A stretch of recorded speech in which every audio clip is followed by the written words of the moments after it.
She expressed gratitude for the opportunity and appeared to value the guidance and support she received from JayZ, despite the speculation surrounding their relationship. And having a collaboration with him is just one of those things that everyone dreams to do in their musical career.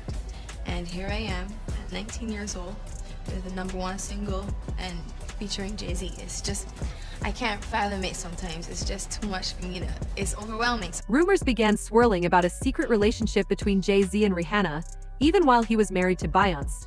Initially dismissed as industry gossip, the whispers grew louder, sparking curiosity. Then, Rihanna's publicist, Jonathan Hay, admitted to starting the rumors for publicity. "The PR stunt that I did was out of desperation to help break Ponda. Replay it was reckless and I didn't think it was going to work. I was just throwing spaghetti at the wall to see what. I didn't think it would be this big story, but now knowing that people are profiting from speculations and opinions about her really turns my stomach. I'm ashamed that I'm even talking about this. I just want to put this rumor to rest once and for all." Chris Brown dismissed the publicist's claims, alleging they followed a narrative pushed by JayZ's team. According to Brown, JayZ not only had an affair with Rihanna but also allegedly brought her from Barbados. These claims, echoed by insiders like Jaguar Wright, include accusations that JayZ paid Rihanna's father $500,000. Who only seemed to work on teeny bopper projects, who discovered Rihanna at 3 a.m. in the morning in a hotel room on the island where she comes from, with no parental supervision. And then she was put on a private plane, a minor, from one country to another, without parental supervision. And she ended up in a boardroom with Mr. Carter, without parental supervision. Y'all got young children. Would you just let your daughter leave and go to a whole other country with some mother you don't know? Absolutely not. Doing talent shows at 3 a.m. So you're saying that the rumors are true. There are rumors circulating that Rihanna was actually tricked here. Are you saying that Starting to that's... sound that way, don't it? Because the daddy ain't show up till 24 hours later to pick up a $500,000 check for his daughter's ass.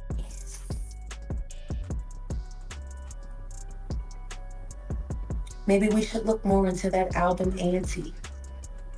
That album cover was disturbing. A child bride with a crown over her head and blood smeared on her face. I don't know. How don't people see SOSs? As unbelievable as it sounds, this might explain why JayZ allegedly pressured Rihanna to sign with his label, even threatening to throw her out of his 27th floor office window. So nervous. I was shaking literally. But the moment I walked into the office, the atmosphere was so warm and welcoming. You had to sing a cappella for him? Yes, I had to sing. I sang Pond Replay. I sang another ballad from the album last time. So then what did he say to you? He said something to you. Oh yes, he said, "We don't sign songs here, we sign artists." And there was this little pause, and I was nervous. But then he said, "I'm very interested." And there was this sudden feel of relief. But then he said something about a window and a door or something. Oh, then he said, he said the whole word. I did a lot of work on you, this lady. He said, there are two ways to leave here, either through the door with the deal sign or through this window, and we're on the 29th floor. So you was like, "Where's the pen? Where's the paper? I'm signing." Yeah. And I'm sure working with JayZ, you've met Beyonce. Initially seen as quirky, the comment now feels suspicious given what we know. Most remember the infamous 2009 incident between Chris and Rihanna before the Grammys, where an argument escalated and Chris physically attacked her, leaving severe injuries. He was arrested, sentenced to probation, and required to attend DV counseling.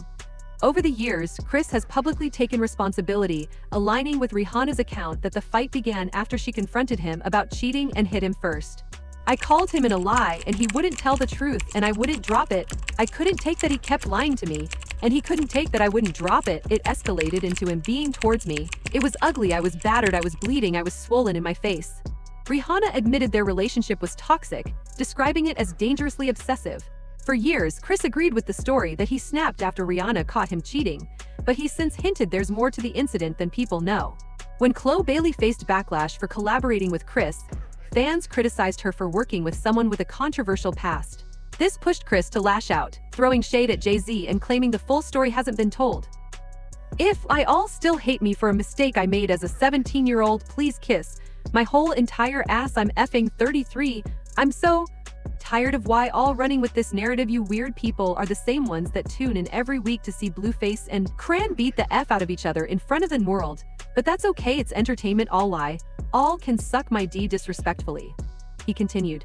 "Where are the cancel culture with these white artists that dates young women beat the F out of their wives giving women AIDS? Oh, that's right, they are your buddies. No more fake love for me. Stay out my way or get rammed over. Simple as that. None of you and I mean none of you guys can F with me." Kris's comment was a clear jab at JayZ, rumored to have inappropriate relationships with younger individuals and married to a much younger woman. Jaguar Wright further claimed the real reason for Kris's outburst was walking into a Hollywood party where he allegedly found Rihanna in a compromising situation with powerful men. JayZ gave her the herpes that she gave to Chris Brown. And that first night, when he had that outbreak and he busted in the Davis's house and said, "Where the f is this dirty cat? I can't him for that." He had this is beautiful, tall, wonderful. Chris Brown, she didn't ruin him. She ruined him at 19 years old. He's got the JayZ herpes. And Rihanna ain't innocent. Because she was in there giving that a blowjob in the coat closet when Chris Brown came in. He said, "You always sucking something." She further accused JayZ and his team of setting Kris up to take the blame by spreading false reports in the media. And then they sat there and JayZ and them get on the radio and they talk about that little fucking boy. And then they put together that whole sham and then have him arrested on the red carpet just to make sure America hated him for defending himself against that crazy. I mean, she's sexy and she's pure, and she has all of my respect when it comes to the game. Ooh. But you ruined Chris Brown's life, and you knew you ruined his life, and the only reason you did it was because your JayZ told you to. So that he could cover up the fact that he started you at 14 when he was damn near 30 years old. Kris may have known more than he let on, and he's not the only one making claims about JayZ. Remember the publicist who said he started the rumor about the affair? He recently revealed that he was forced to take responsibility for it, even though it wasn't true. He also alleged that the feds once questioned him about suspicious activities involving the label. "One day, unmarked law enforcement cars stopped me. These intimidating individuals introduced themselves as a federal task force, and they requested to speak with me, so I followed them to talk. I was in a complete state of panic as I sat in the makeshift interrogation room. The gravity of the situation became clear to me." He continued. They mentioned that they had been keeping a close watch on JayZ since he stabbed Lance and Rivera, and he was also being implicated in an incident with R. Kelly during their joint tour promoting JayZ and R. Kelly's joint album. The officers clarified that they were investigating JayZ for allegedly engaging in intimate activity with young Rihanna and transporting her across international borders. They said she wasn't the only one and there were many others. No one benefits from RE ambition. The interrogation was a brutal reality check, however. Looking back now, there are some serious red flags, as JayZ was once very close to R. Kelly, and they have 2 collaborative albums. They have like 30 songs together. They have toured together. As we all know, JayZ has also been extremely close to Diddy for several decades, so it's not very hard to come to some of those conclusions. It's no surprise that new allegations against JayZ are surfacing, and if anyone's enjoying his downfall, it's Chris Brown. Rumors have long suggested that JayZ sabotaged Kris's career out of spite. Seeing JayZ finally face consequences for his alleged actions must feel satisfying for Kris. The latest revelations have many supporting Kris with comments like, "Remember, as part of Chris Brown's sentencing, he was forbidden to talk about what happened, and the only reason for that was to protect Rihanna. If he's the only one guilty, why couldn't he talk about it? It was a dead giveaway. She wasn't innocent. Remember how Wendy said, if you sleep with Rihanna, you got to take panic. After that, why we're mad." Poor Chris Brown. I knew there was more to the story. Kris is talented, and I hope he stays away from these evil people. This is a total mess, but let me know your thoughts in the comments below. Then, check out the next video.